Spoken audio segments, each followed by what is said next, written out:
How do you disclose without denial? That's going to be a rad topic for today. And we have all had a super interesting conversation about this. So you guys are in for a treat today. Before we jump in, though, we're going to read a review. If you haven't yet, jump over to iTunes. Love to have you rate and review, and it just might be your review that we read. So this says, Hope Giving. For the first time, I feel validated and hopeful. I thought I was crazy. I did not know why I was so angry or what to do to help our relationship. We are just beginning the journey to healing and recovery, and it looks overwhelming, but Coby and Ashlynn give me hope. I have binge listened to the podcast, crying my way through many of the episodes. So much great content. Keep up the good work. Thank you. You are not alone in crying through episodes, because that is a common response we get from people. So, and that's a good thing. You're processing and feeling. So you're feeling it. That's a good thing. Let the tears flow. So yeah. All right, Coby, you say we just had an interesting conversation.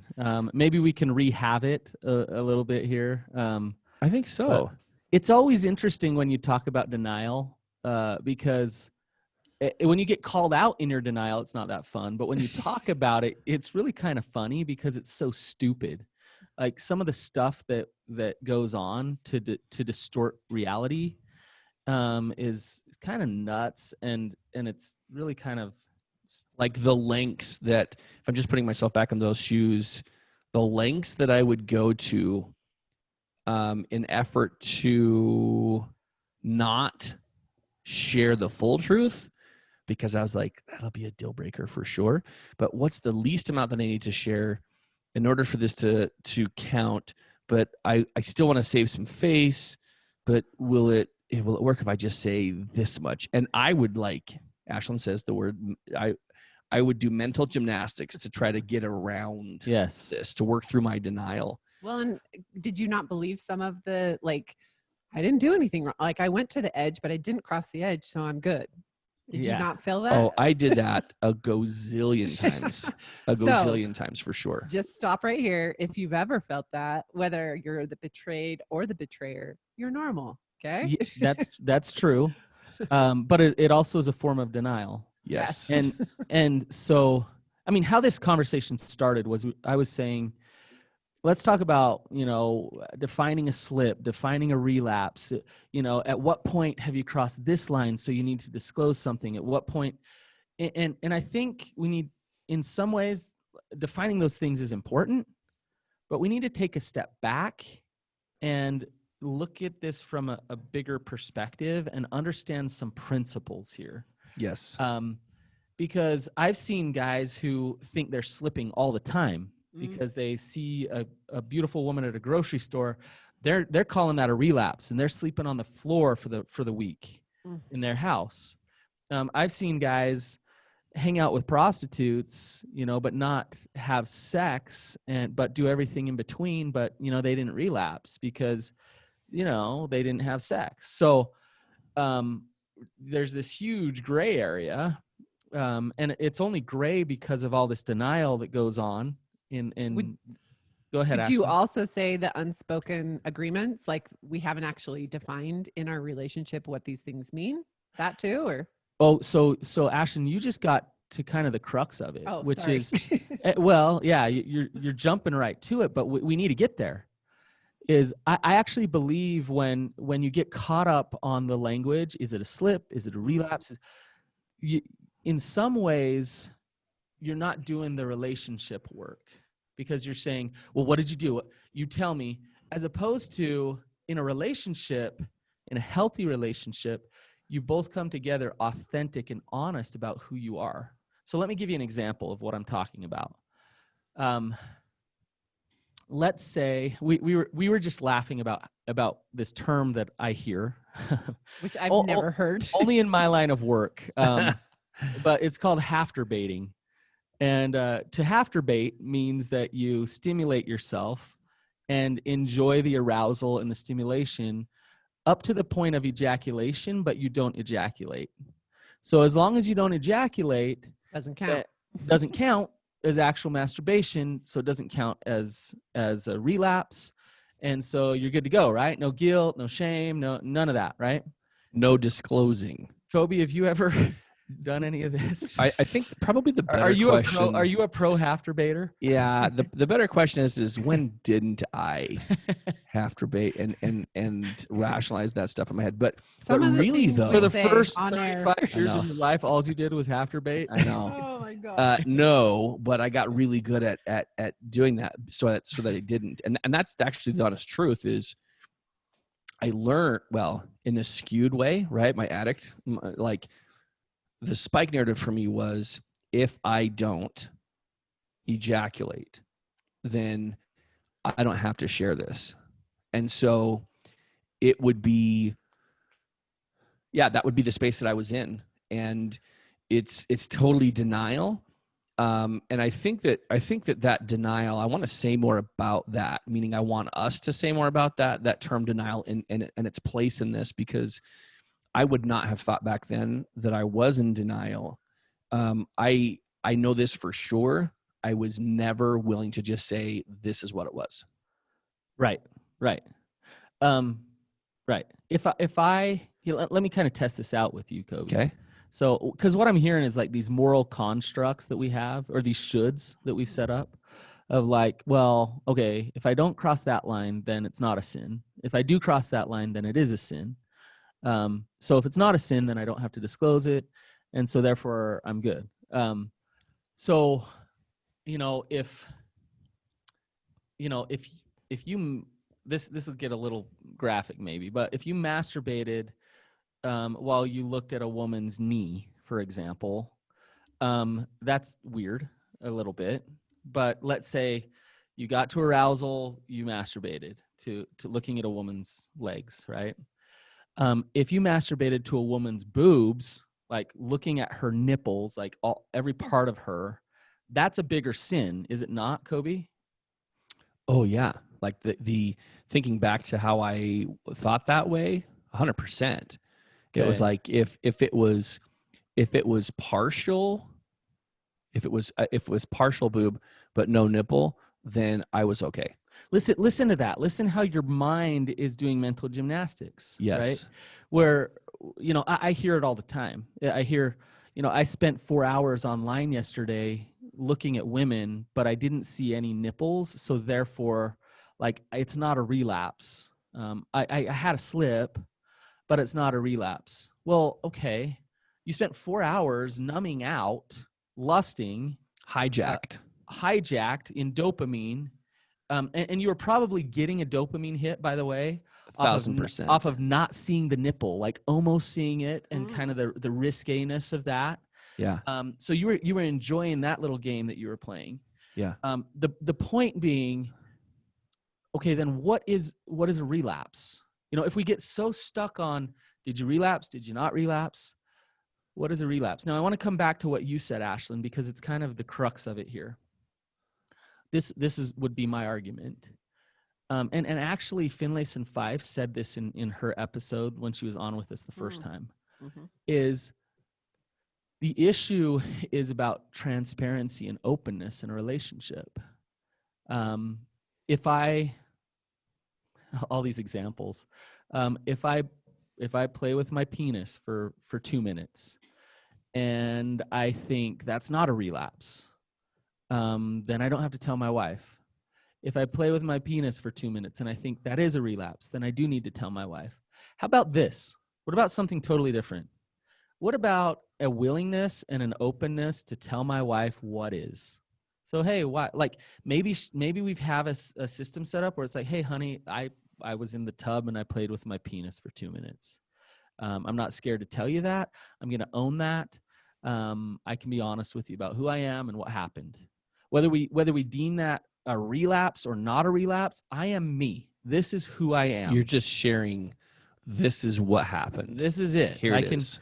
And you know what? We might have something set up in our relationship where she's like, you know what? Like, really, if you play with your penis in the tub for 2 minutes, I don't care. You don't have to tell me that. I'm good. Right? Totally. Now, if you play with your penis the whole time you take a bath and lust after another woman, lost in your head and fantasy. Like, that would be good for me to know. because you're disconnecting from us, disconnecting from me. I'd really like to know that. And so like in the relational work, it's where are we at with our sexuality? What lines get crossed that we do need to know about? What line gets crossed that we don't need to know about? And there's always that vulnerability in a healthy relationship where each person is themselves sexually, but there's a connection there and a safety piece to it. Yeah. Go ahead, Ashlynn. I'm thinking back to your comment about getting stuck in the verbiage maybe of recovery work, right? And the labels and like relapse and all these things. And it almost feels like I remember that. And it's the control part.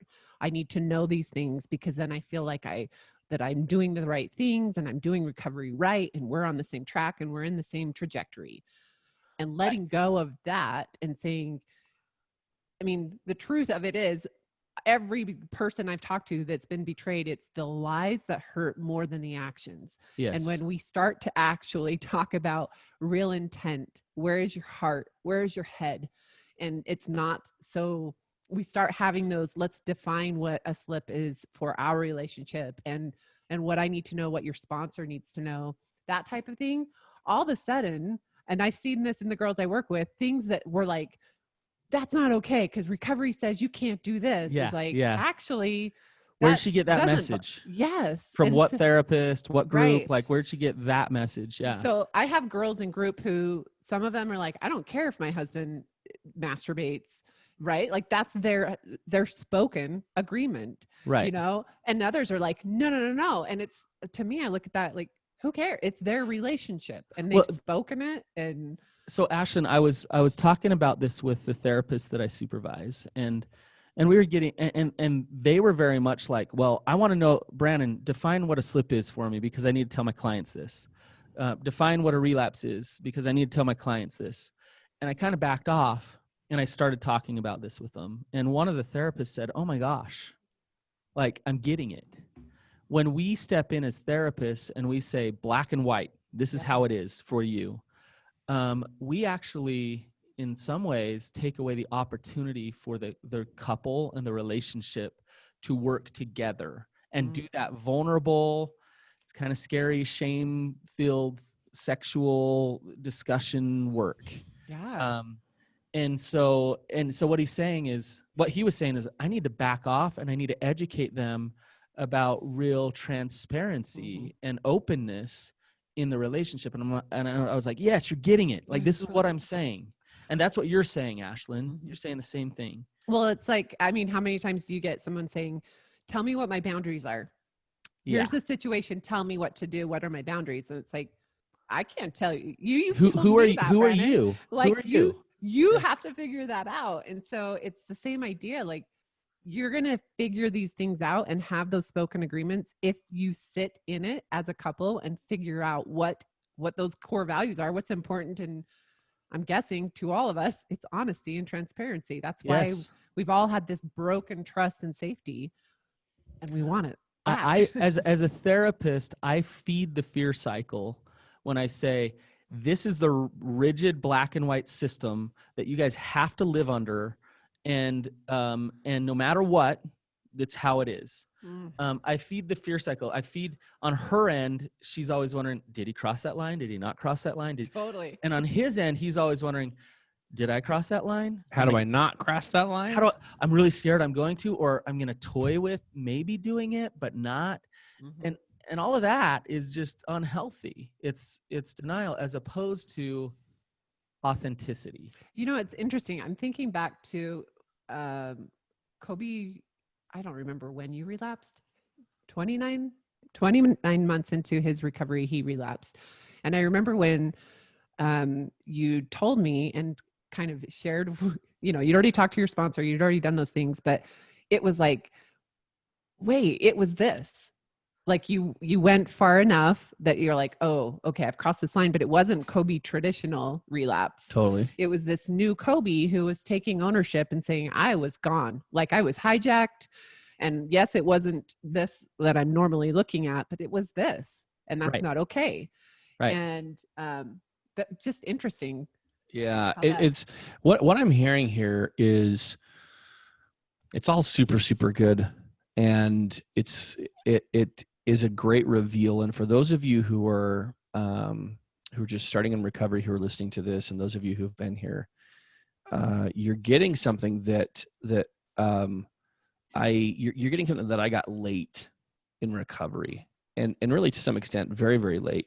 And it's not because it wasn't offered up. It was because this is just a really challenging principle, because what we're really talking about at its core is my own perception, me, Coby, my own perception of my air quotes okayness. How okay am I? Am I good enough, or am I not good enough by myself?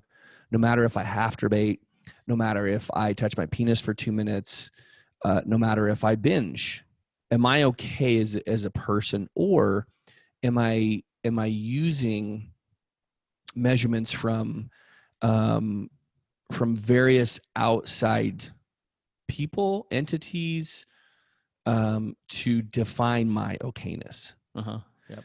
And if I can stand firm in look, I'm okay. I have this problem. I have this really unhealthy and very destructive coping mechanism, like this addiction.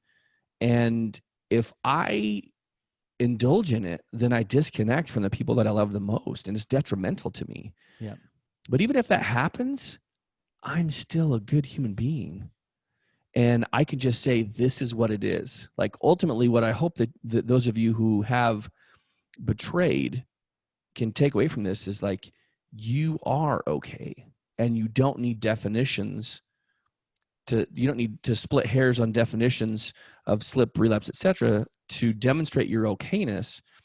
My hope is that you'll just be able to say, just very boldly and in a very transparent way, this is what happened. Realizing that the thing that happened doesn't make you good or bad, right or wrong, or whatever. Doesn't make you in a better standing with your higher power or God. And it can cause some waves. It can cause some hurt and some damage, but ultimately you're okay. And if you can wrap your head around the fact that you are okay, it'll be easier to stand there, face the music, and be transparent. The Coby, what you're saying is spot on. Is the semantics do not define your recovery. Yeah. And you know, here's what I see that defines recovery, and it's actually on both sides, for the betrayed and the addicted. Totally, huh? Somebody in recovery experiences love. Somebody in recovery has integrity. Somebody in recovery, they're free. They have a sense of freedom, and they can be them. And somebody in recovery can create trust with themselves and with others. And so when you start to see those things in a person, that's recovery. Now, somebody might be listening saying, okay, so you can masturbate or look at porn or have sex with whoever you want. As long as you have those things, Brannon, then you're okay. Well, no, because if you're an integrous person who's creating love in your life and building trust with those around you, then you're not in denial. And if you're not in denial, guess what that does? It actually creates this thing called sobriety. But we get that backwards a lot of times, where it's like, you know, whether I'm sober or not, that's what's important. Yes. And so, like, I'll worry about, I'll be in all this denial all around whether I'm sober or not, but that's the most important thing. And it's actually, we need to flip that on its head. Yes. Work on that integrity. You build that trust with yourself and with others. You're not in denial. You're not gonna fool yourself into acting out. Yes. Right. And so to drill down on that just a little bit, for those of you who are like, work on my integrity, what Brannon is saying is so critical, because it's what internal principle or principles will you use to guide your life? Yes. What do you value? And how do you want to use that value to guide your life, to provide safety and to provide clarity of what is and what is not okay for you, and then for your relationships. And I can tell you right now, Brandon, as you were getting it right there, because it was so well said, I know for certain, because I didn't feel okay with who I was at all. I used the number of days, weeks, or months to reaffirm that I was okay. I used my standing with my church leaders to let me know if I was okay or not. Uh-huh. I used Ashlynn to tell me if I was okay or not in this way. Like if Ashlynn was feeling betrayal from a relapse, and she was cold and she was hurt and she was just kind of healing, just trying to figure out like what's level ground again, then I knew I wasn't okay. But when she started to talk to me, I was like, okay, she's talking to me, then I'm okay again. Sounds like a little like our last episode on codependency, right? It sounds like a little Yeah, puppy really. dog who's just like, tell me I'm okay, tell me I'm okay. Yeah. Yeah. And that's exactly Which is, what happened. it goes both ways, right? I mean, Mhm. Right. And I'm okay when he's doing all the things and all that. yeah, and so it is a dangerous way to live when we use outside measurements and outside achievements to validate our existence and our quote unquote air quotes okayness. Which I'm going to add, Yep. our podcast. Like if you're using our podcast to manipulate your relationship, that's It's not still not okay. recovery. Yeah. I question for you, Brannon. Yeah. In my head, I look at, you guys are talking about figuring out these core values as an adult, which that is the blessing, of silver lining, I guess, of recovery, is that we step into something that most adults don't do, right? Is we have to figure out what drives us, what are our core values and Mhm. our principles, rather than being told, like I feel like these are your principles, but I didn't ever choose them, right? So now I'm like, okay, I get to choose. And Yeah. turns out these things are really important to me.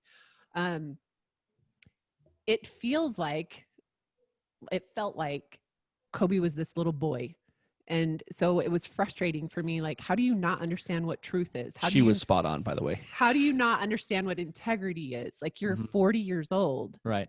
And is that like a thing where? Yeah, absolutely, Okay. Ashlynn. So like and I believe it's a stage of development Yeah. in life. And some people never get there, but it's where you realize truth is not how I've been shoulded upon. Like everything that's been given to me. Mhm. Truth in my life and how I discern that truth comes through my intuition. And when I've been acting out in addiction, numbing life out, feeling horrible about myself, not knowing who I am, not trusting myself, all that stuff does is just beat your intuition down. It just, your gut feel, your connection to truth, your connection to God, it separates you from all that. And so if you start getting into recovery, even at 40 years old, you start working yourself out of that denial, your truth meter or your intuition is shot. And so, but here's the awesome thing, Ashlynn, and the same thing exists for the betrayed. If you're in a marriage where you've been gaslighted and manipulated and like you don't know Yeah. what's up and what's down, your truth meter is shot.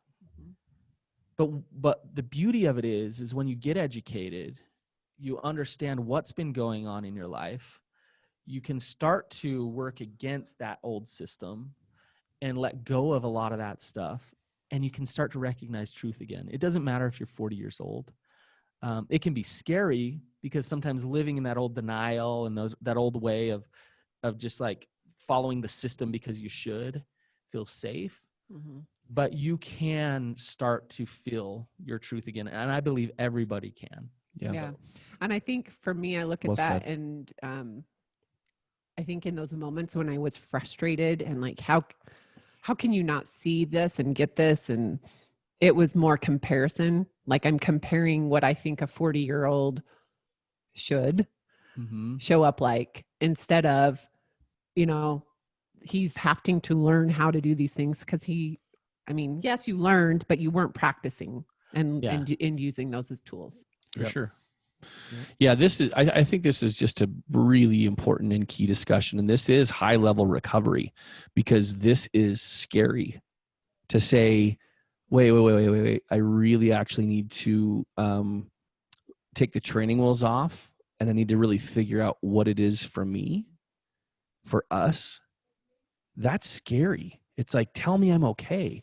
Tell me I'm going to be sober. Tell me we're going to be all right. Tell me we're going to make it. Tell us that we're not wrong. Tell me that I'm not bad. Coby, I think good therapists know this. They know that I can't fix you, but what I can do is be a catalyst or help you get to the part of you that can fix you. Yes. Right? Yes. Because if I try to fix you, then I'm actually just adding to this system of shoulds and all the the what's right, what's wrong, what's morally, as opposed to helping you really discover you.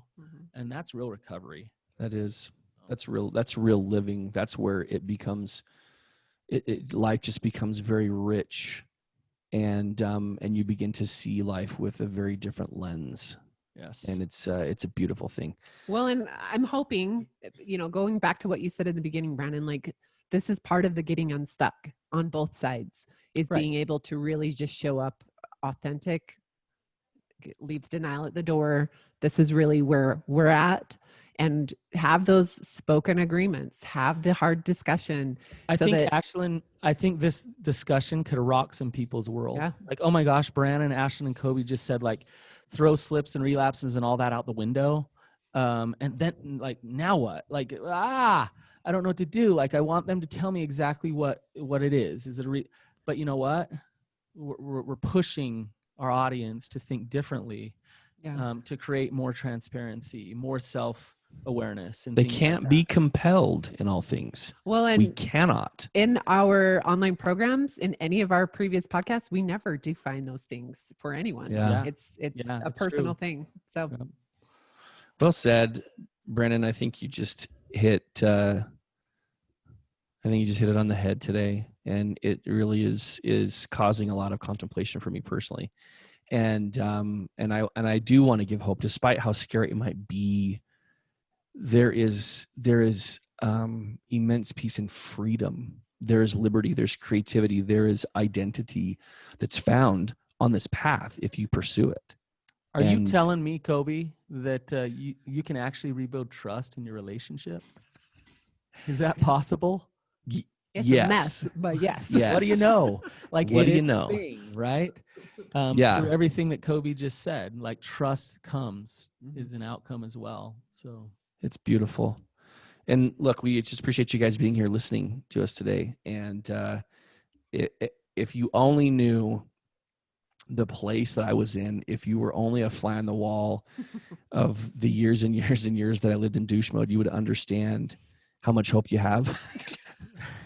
You actually do have. Oh, you guys only get to see, after we've been through the mess. And don't forget, we were real messy. Yes, like so messy, so dysfunctional. And after baiting is not messy. Oh my God. You would be correct, sir. Yes. We can laugh about it now. No, right? Yeah, we can laugh about that now. Oh, well, all right, guys, take care. Enjoy today, and have the hard, very real conversation with your partner about the content in this episode. We have an episode, go back, and it's called How to Start a Hard Conversation. So there you go. We're going to double help you. Thanks for being here, you guys. Have a good one. Awesome. See you guys.